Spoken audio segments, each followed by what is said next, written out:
श्रीमहागुरुभ्यो नमः। हरिः ॐ।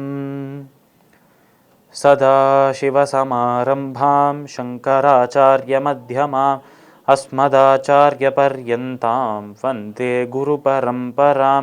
श्रुतिस्मृतिपुराणानाम् आलयं करुणालयं नमामि भगवत्पादशङ्करं लोकशङ्करम्।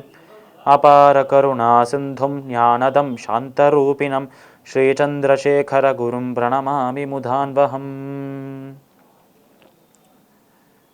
ஜெம் டிவி நண்பர்களுக்கு எனது வணக்கங்கள். இன்றைய நாள் அனைவருக்கும் இனிய நாளாக அமைய எல்லாம் வல்ல இறைவனை வேண்டி இன்றைய மதமும் நம்மதமே நிகழ்ச்சிக்கு செல்வோம்.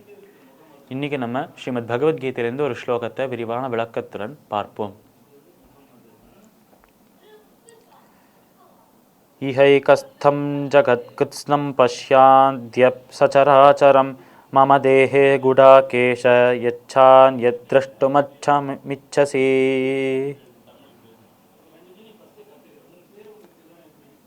இந்த ஸ்லோகம் ஸ்ரீமத் பகவத்கீதையின் 11வது அத்தியாயமான விஸ்வரூப தர்ஷன யோகத்தின் 7வது ஸ்லோகமாக இருக்கு. இந்த ஸ்லோகத்தில் நம்ம கிருஷ்ணர் அர்ஜுனை பார்த்து கூறும் விஷயங்கள், அர்ஜுனா, என்னுடைய ஸ்வரூபங்களில் அனைத்து தேவர்களும் இருக்கிறார். இப்போ போன ஸ்லோகங்கள் எல்லாம் பார்த்தால் இது ஒரு கண்டினியூஷனாக கோர்வையாக இருக்கும்.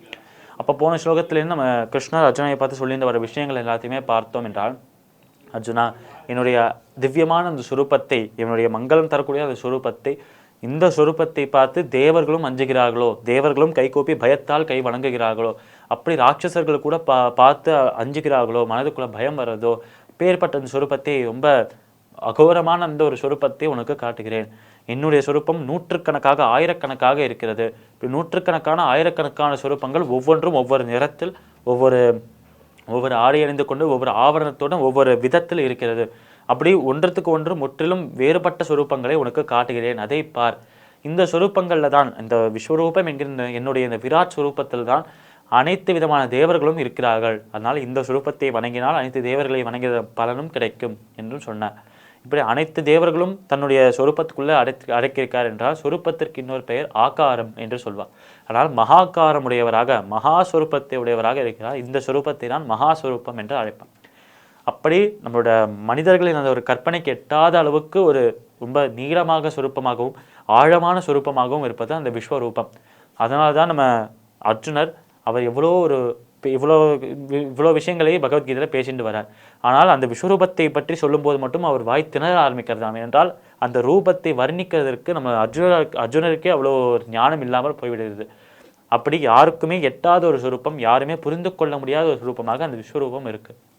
இருந்தாலும் தனக்கு புரிந்த அளவுக்காவது உலகுக்கு தெரிவிக்கணுமே என்பதற்காக தனக்கு புரிந்த, தன் கண்களுக்கு தெரிந்த, அவர் என்ன நடுங்கிட்டு இருந்தாலும் அந்த விஷயத்தை உலகுக்கு உணர்த்துறார். அப்படி இந்த சுரூபத்தில், இவ்வளோ ஒரு மகா சுரூபத்தை, நீ இந்த சுரூபத்தில் எதை காண வேண்டும் என்று விரும்புகிறாயோ அதை கண்டுகொள் என்று சொல்றார். ஏனென்றால் எந்தெந்த முகங்களை நம்ம பார்க்குறோமோ, தினசரி நம்ம மனிதர்களோட முகங்களை பார்த்துருவோம், அது அனைத்துமே அந்த சுரூபத்தில் இருக்குமா. இதுவே நம்ம மிருகங்கள், பறவைகள் என்று பார்த்தால் அதுவும் அந்த சுரூபத்தில் இருக்குமா. உயிர் இல்லாத விஷயங்கள், உயிருள்ள விஷயங்களே பார்க்க முடியாது, உயிரில்லாத விஷயங்களே அதையும் அந்த சுரூபத்தில் காண முடியும். அதனால் படைக்கப்பட்ட விஷயங்கள் அனைத்துமே அந்த பிரம்மம் மட்டுமே சத்தியம், மற்ற அனைத்துமே மாயை என்று சொல்றாரே சங்கரர். அப்படி இருக்கும் அந்த மாயா சுரூபமாக இருக்கும் இந்த மனித உடல்கள், மனித தேகங்கள், பறவைகள், மிருகங்கள் அனைத்தையுமே அந்த சுரூபத்தில் காண முடியும். அப்படி எனக்குள்ள நீ எதை காணணும் என்று ஆசைப்படுகிறாயோ அதை காண முடியும் என்று சொல்வதன் மூலமாக கிருஷ்ணர் உணர்த்த வரும் தத்துவம் அனைத்துமே இந்த ஒரு விராட் சுரூபத்தில் தான் இருக்கிறது என்று சொல்றார் நம்ம கிருஷ்ணன்.